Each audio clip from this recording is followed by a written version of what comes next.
हर खबर पर आपकी नजर बेताब समाचार।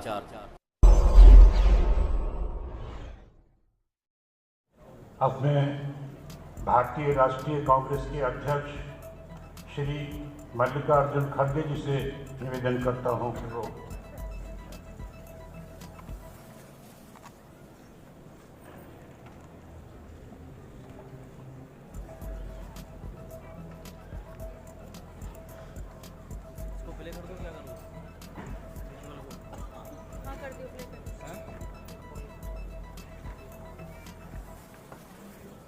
इस मंच पर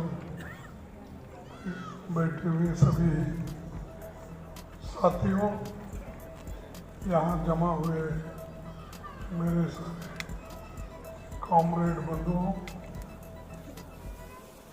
आज हम सीताराम येचुरी जी के उनको श्रद्धांजलि अर्पित करने के लिए यहाँ आए हैं।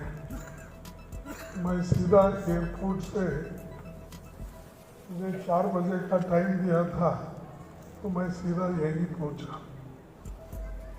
सीताराम येचुरी जी ये सिर्फ कम्युनिस्ट पार्टी के लिए ही एसेट नहीं थे, ये सबके प्रिय नेता थे और सबसे मिलते थे, सबसे बात करते थे। खास करके इंडिया अलायंस करने में उनका भी बहुत बड़ा पात्र था। उन्होंने हमको बार बार याद दिलाता था। वो खासकर सोनिया गांधी जी से मिलते थे और इंडिया अलायंस के बारे में वो आगे बढ़ाने के लिए और यूनिटी लाने के लिए बहुत ही कोशिश करते थे। मेरा पहला मीटिंग इंडिया अलायंस का मेरे घर में ही हुआ और उनसे ही स्टार्ट हुआ।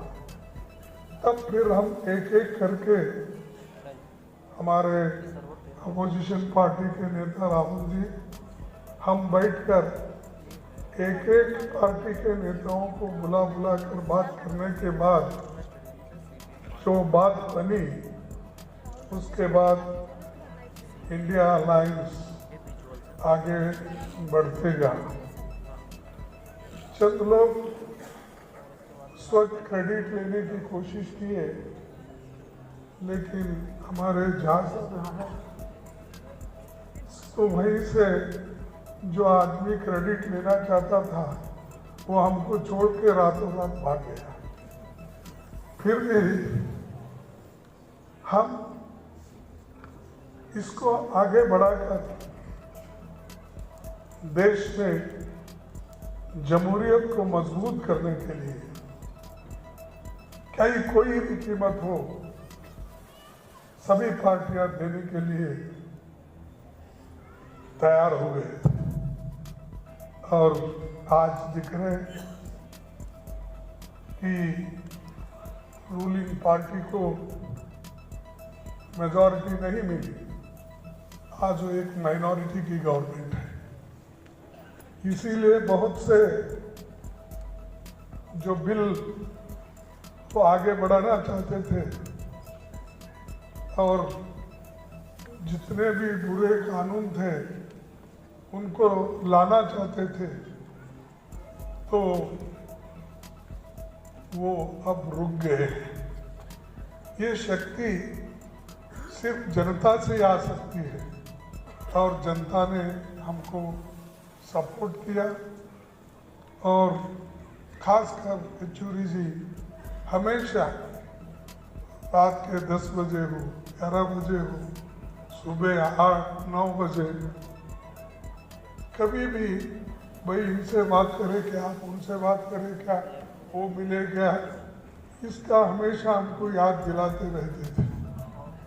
और एक तरह से एक दूसरे से बातचीत होने से हम एक दूसरे की सलाह समझिए या एक दूसरे, खासकर जब एक कॉमन आइडियोलॉजी पे या ग्राउंड पे मिलते हैं, चंद कार्यक्रम में मिलते हैं और कॉमन कार्यक्रम में जब हम ध्यान रखते हैं तब निश्चित रूप से हम एक होकर गरीबों के लिए, मजदूरों के लिए, खासकर जो शोषित लोग हैं उनके लिए हम काम कर सकते हैं। इससे पहले भी जब यूपीए गवर्नमेंट थी उस वक्त भी उन्होंने मनरेगा के बारे में बहुत इंटरेस्ट लिया था कि मनरेगा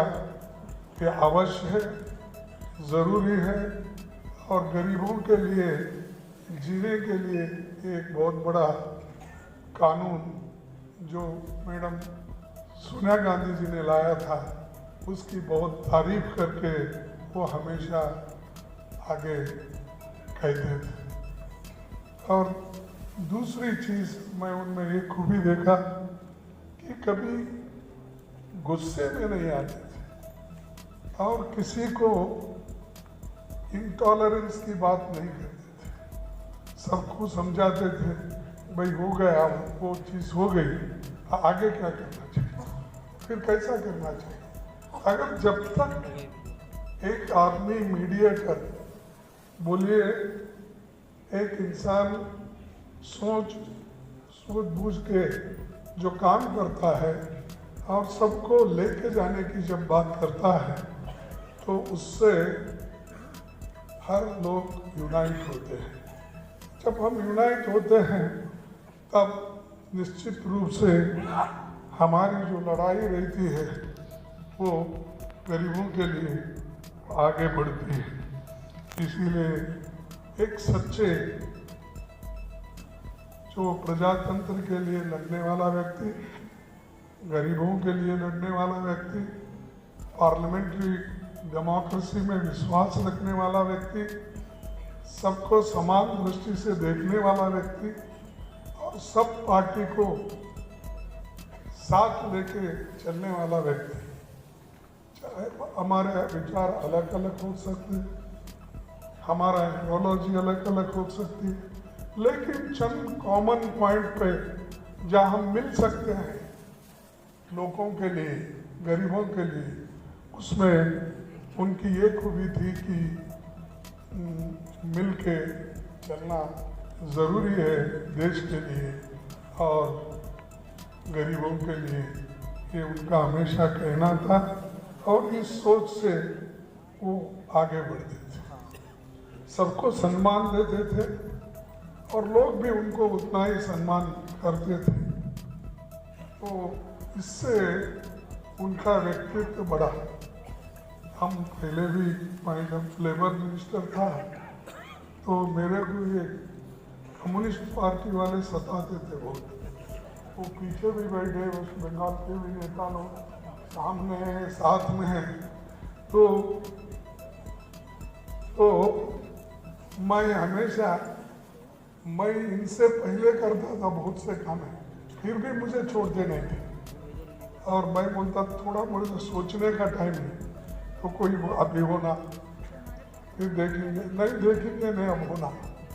तो ऐसी चीज़ें जब होते थे, अब राज्यसभा में जब येचुरी साहब थे, उन्होंने कहते थे भाई एक बार करने का गवर्नमेंट ने निर्णय किया है, वो करते थे, कर गए जो हमारे कॉमरेड है वो हम उनके साथ है और उन्होंने हमारे साथ है, ऐसी बात करके उसको टालते थे। लेकिन हमने बहुत कुछ उस वक्त जो हमारे खासकर कॉमरेड लोगों ने कहा, येचुरी जी ने कहा, उसको हमने निभाया और ये निभाने की वजह से लेबर डिपार्टमेंट में बहुत से चेंजेस भी आए। लेकिन अब लेबर डिपार्टमेंट गायब है, किधर है, क्या है, उसको कोई पूछने वाला भी नहीं है और उसके तहत काम करने वाले सरकार तो है ही नहीं। सरकार कहाँ है तो इलेक्शन में है सब। हमेशा हमारे प्रधानमंत्री इलेक्शन में ही रहते हैं, तो उनको इलेक्शन का प्रधानमंत्री ही बनाना चाहिए, देश का नहीं। ये तो मेरे को ऐसा दिखता है, क्योंकि कभी भी बहुत मशरूफ रहते हैं, चाहे वो जिला पंचायत इलेक्शन हो, चाहे म्यूनसिपाल्टी का हो, चाहे एमएलए का हो, चाहे बाई इलेक्शन हो। और देश की फिक्र कम करते हैं, इलेक्शन की फिक्र ज़्यादा करते हैं। तो ऐसे लोगों को झुकाने के लिए ऐसे व्यक्ति की ज़रूरत हमको थी।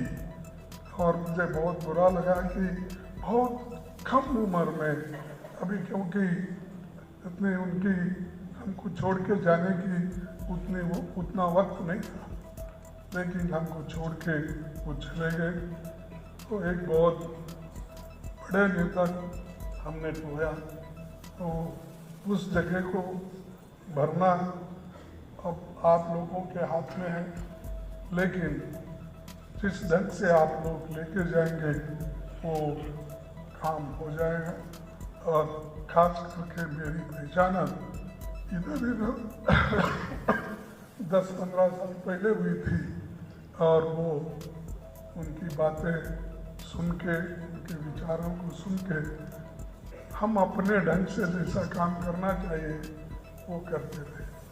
इसीलिए मैं कॉमरेड सीताराम येचुरी को हृदयपूर्वक श्रद्धांजलि देता हूँ, और उनके फैमिली को भी, कुटुंब को भी मैं धैर्य रखने का, एक उनके पास तो धैर्य है, लेकिन हम सब लोग उनको सपोर्ट करते हुए उनके जीवन में हम लोग हैं, हम आप लोगों के लिए हम आपको साथ देंगे।